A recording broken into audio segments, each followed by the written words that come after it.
जिनका नाम इमाम हसन मुजतबा है। कब शहादत?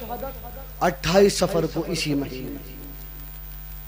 आज तक आपने बड़ी तकरीरें मौलवी सुनी होंगी, कैसेटें मौजूद हैं, यूट्यूब पर मौजूद हैं। शायद कोई 1000 में एक आलिम ऐसा हो जिसने इमाम हसन की शहादत बयान की, जिसने जनाब सैयदा की शहादत बयान की हो, जिसने रसूल खुदा की शहादत बयान की हो। क्यों नहीं की गई? क्योंकि जब हजरत इमाम हसन अलैहिस्सलाम की शहादत बयान होती है तो कुछ ऐसे मुनाफिक जो इस्लाम का लिबादा ओढ़कर जलील कद्र कहलाते थे वो बेनकाब हो जाते हैं।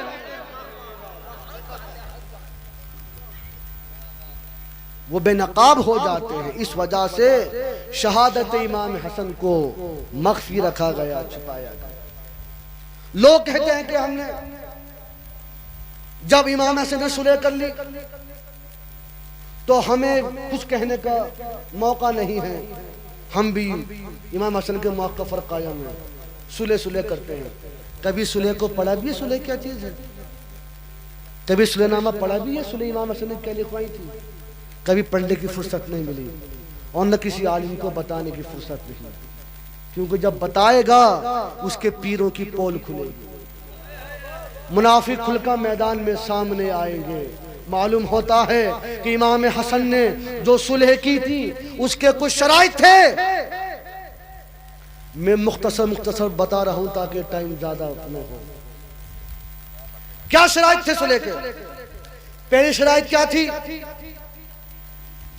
पढ़िए सवाइक़ मुहर्रका इमाम हजरत अस्क़लानी की, पढ़िए शवाहिदुन नबुव्वा मुल्ला अब्दुर रहमान जामी की, पढ़िए तारीख़ तिबरी, पढ़िए तमाचा बरुख़सार यज़ीद ख्वाजा हसन निज़ामी साहब की, पढ़िए तारीख़ हश्शाम अब्दुल मलिक बिन हश्शाम की, सब में हवाले मौजूद हैं। इमाम हसन ने क्या सुलह लिखवाई कि आज के बाद अमीर मुआविया कुरान और सुन्नत पर अमल करेगा। शर्त है, पढ़ सकते हैं सुलहनामे में। पहली शर्त कि आज के बाद, गौर तो नहीं कर रहा हूं, कि आज के बाद मुआविया कुरान और सुन्नत पर अमल करेगा। अगर अमल करता तो मौला हसन शर्त न लिखवाते।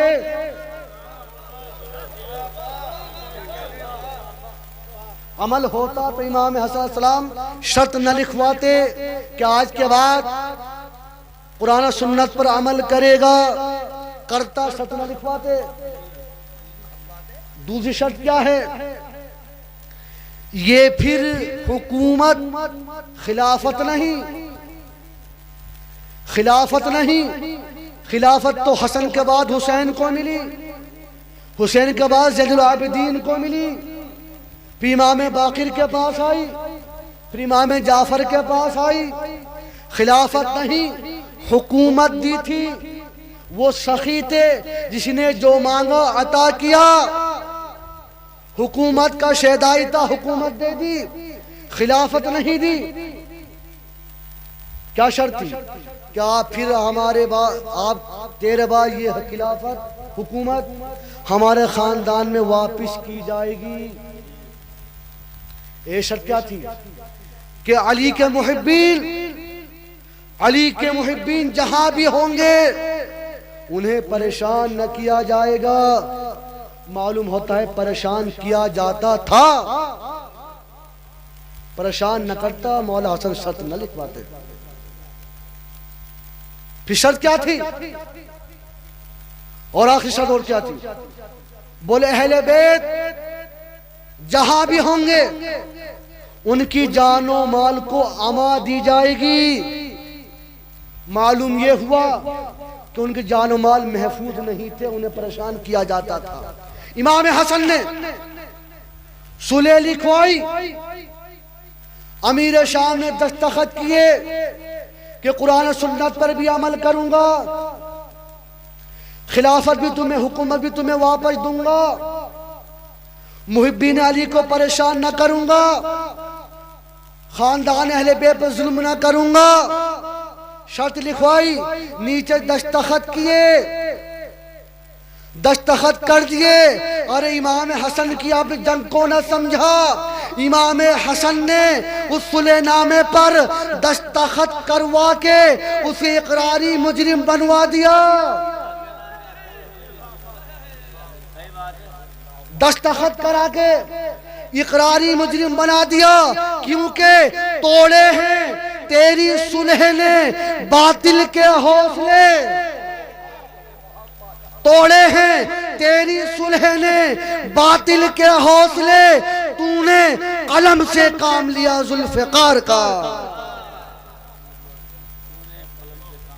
दस्तखत करवा के इकरारी मुजरिम बना दिया, हाँ मैं मुजरिम हूं। अब बताइए, जब सुलेनामा हो गई, किसी एक शर्त पर भी अमल हुआ? न अली पर सबो शितम बंद हुआ, न अहले बैत जानो माल से महफूज रहे, न फिर खिलाफत हुकूमत वापस दी गई, न कुरान और सन्नत पर अमल किया गया। तो हुसैन सुलह हुसैन सुलह हसन कहते हो, इमाम हसन ने सुलह कर ली थी। कभी सुलेनामा पढ़ के सुनाओ, बताओ लोगों को कि क्या क्या सुलेनामा किया गया था, क्या सुलेनामा हुआ था। अरे ये समझ लीजिएगा, अगर कोई ये कहे कि जब माविया ने इमाम हसन से बैत तलब करी थी, हुकूमत मांगी थी, तो इमाम हसन ने जंग क्यों नहीं की, हुसैन ने जंग क्यों करी? एक मसला बता दूं, कोई इंसान अगर मरीज है, डॉक्टर के पास गया, डॉक्टर ने देखा कि मरीज अभी इस दर्जे पर है कि दवाई देकर काम चल सकता है, अभी नौबत ऑपरेशन की नहीं आई है, तो डॉक्टर पहले दवाई देकर काम चलाएगा कि ऑपरेशन से बच जाए। इमाम हसन के जमाने में मर्ज इतना ना बढ़ा था जो ऑपरेशन किया जाता। इमाम हसन ने हुकूमत देकर मर्ज को दबा दिया। जब हुसैन का जमाना आया तो मर्ज इतना बढ़ चुका था कि यजीदियत को बेनकाब करने के लिए हुसैन ने करबला का ऑपरेशन करके यजीदियत को बेनकाब कर दिया।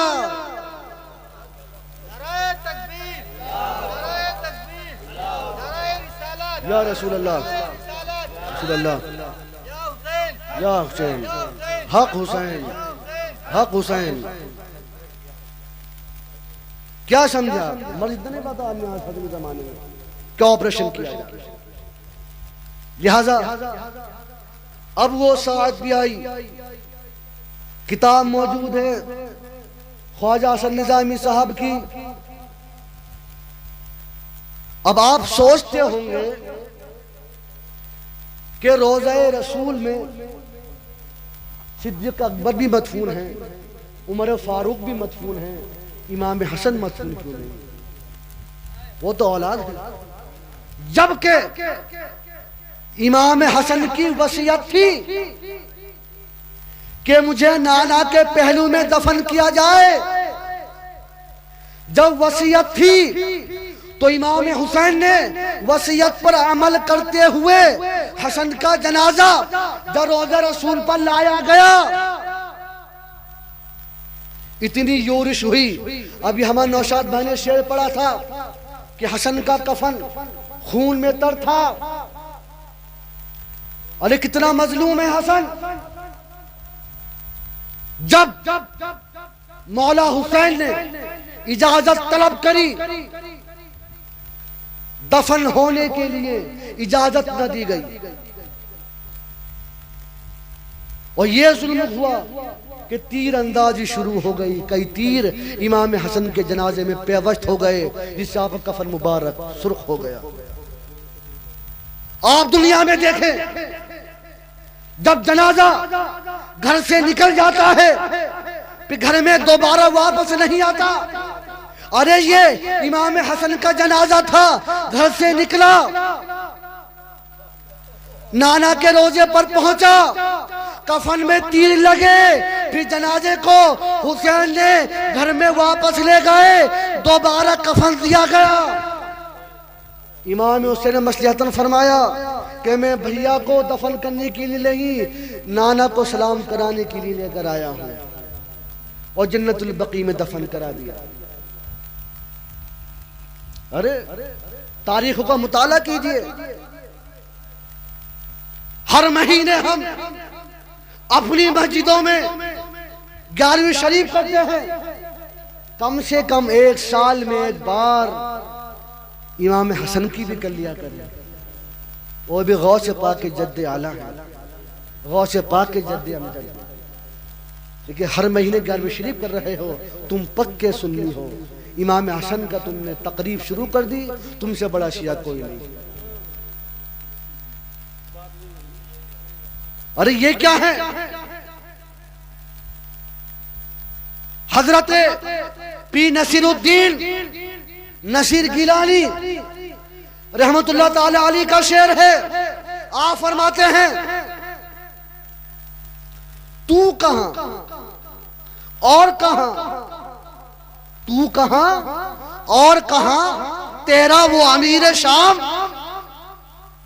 तू कहां और कहां तेरा वो अमीर शाम, तू भी नमक हराम है वो भी नमक हराम।